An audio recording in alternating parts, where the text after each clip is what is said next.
When you are coming into Canada as an international student, I'm going to add briefly a PR or a visitor. The most important thing is not about you getting your admission or getting your visa to come into Canada.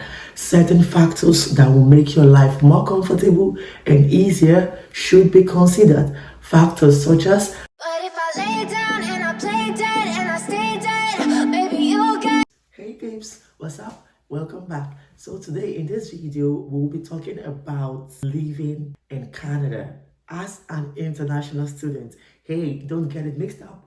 If you are coming into Canada on PR or if you're coming into Canada as a visitor, this video is also for you because you've got a lot to learn as well, okay? So, like I was saying, if you are coming into Canada for the first time because you gain admission into the country, okay, there are certain factors that you should consider.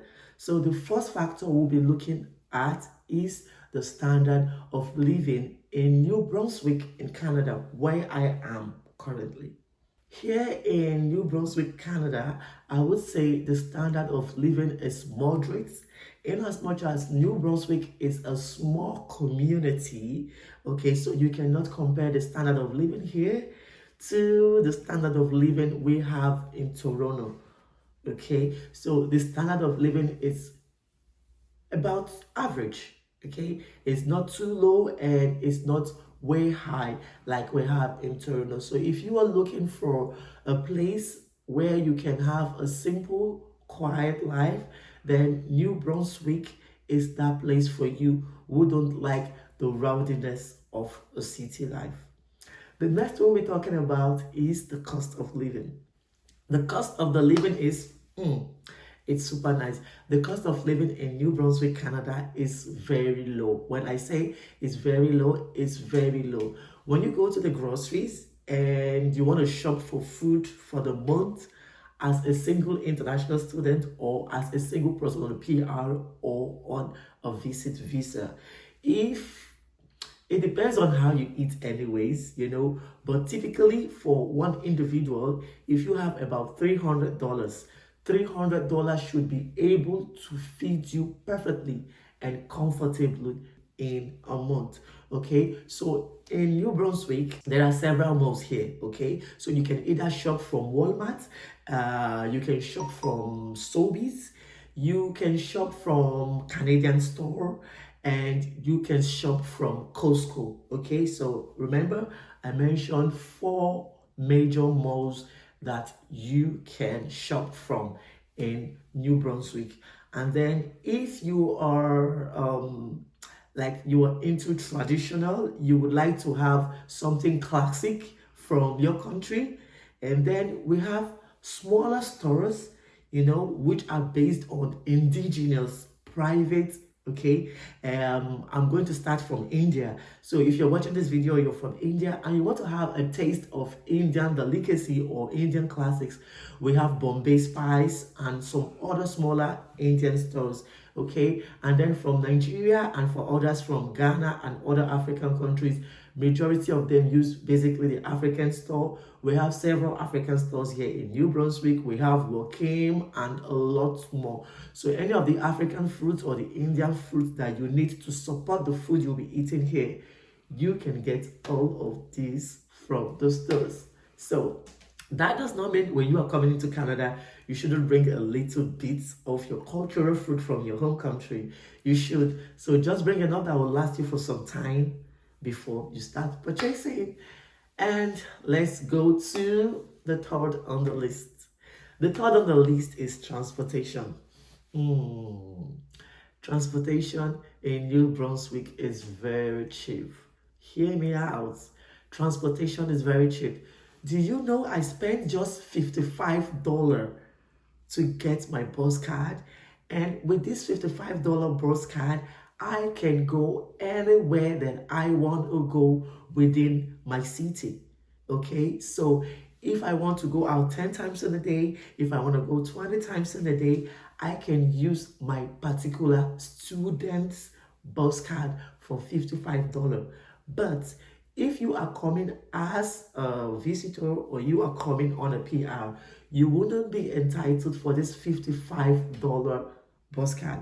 Then you have to get your own bus card, which is about $65 to $68. So what you can do, if you have family or friends who are students, you can just tell them to use their ID card and buy the card for you. Hey guys, I don't know if this is legal or illegal, but you got to shine your eyes and yeah. So if you do not have this bus card, then you have to pay $3 for every ride. Okay, so $3 for a ride going and $3 to a ride coming back. That does not mean you do not have a transfer coupon. Okay, so if you're going somewhere and a particular bus number is going on a red line and you still have to move down to the next bus stop, you can get a transfer coupon that will take you to the next bus stop, all for free. And most of the buses runs between 15 minutes to 30 minutes, okay, before the next bus arrives. I usually do not use taxi except I'm in a hurry. Yeah, so usually you do not need taxi. Okay, the bus is very convenient, it's very smooth. I take the bus to school, I take the bus to work, I take the bus to the grocery, and I take the bus anywhere that I want to go to. And the first on my list is accommodation. Yeah, I know. A lot of people have been asking me questions about accommodation in my videos, okay? So guys, New Brunswick, some people say New Brunswick is expensive and some people say New Brunswick is cheap. For me, I think New Brunswick is quite cool. I mean, if you're coming as an international student, you're not coming with your family. Facebook Marketplace, oh yeah, that's the key. Facebook Marketplace, you can get a sharing accommodation. Okay, so what's a sharing accommodation? A sharing accommodation is when the owner of a flat, okay, when the owner of an apartment gives out one room in his or in her apartment to you, and every month you make a monthly payment to her and you will be there until you are able to get your own apartment. Okay, so the price ranges for these accommodation ranges between $500 to $700 with or without utilities included, and the utilities include electricity bill and internet usage. Okay, so you stay with them. Some of these accommodations are furnished, okay, while others are not furnished.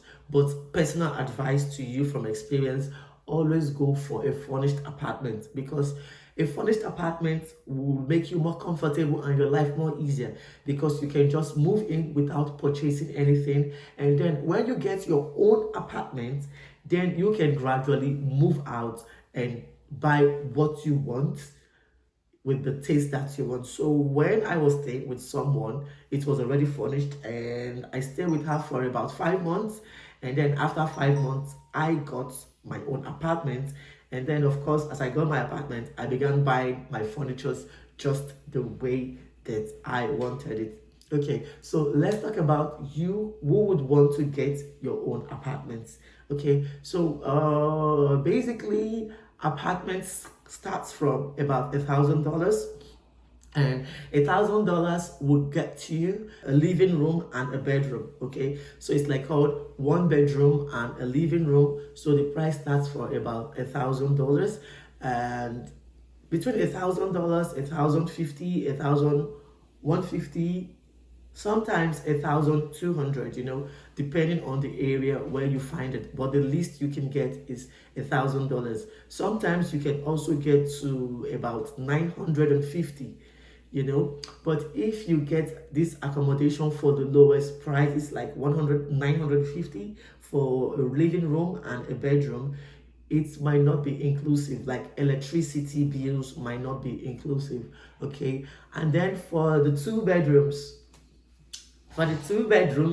you can get the prices ranging from $1,400, okay, that's $1,400, up to $1,600 with or without utilities included. Okay, so I got my own apartment for 1400, okay, and 1400 without utilities. So it means I'm paying for my utilities separately while I'm paying for my accommodation 1400. But notwithstanding, I still have people and I still have friends who are paying as high as 1600, even also without utilities, while I have people who are paying 1700 utilities and all inclusive. Okay, so it all depends.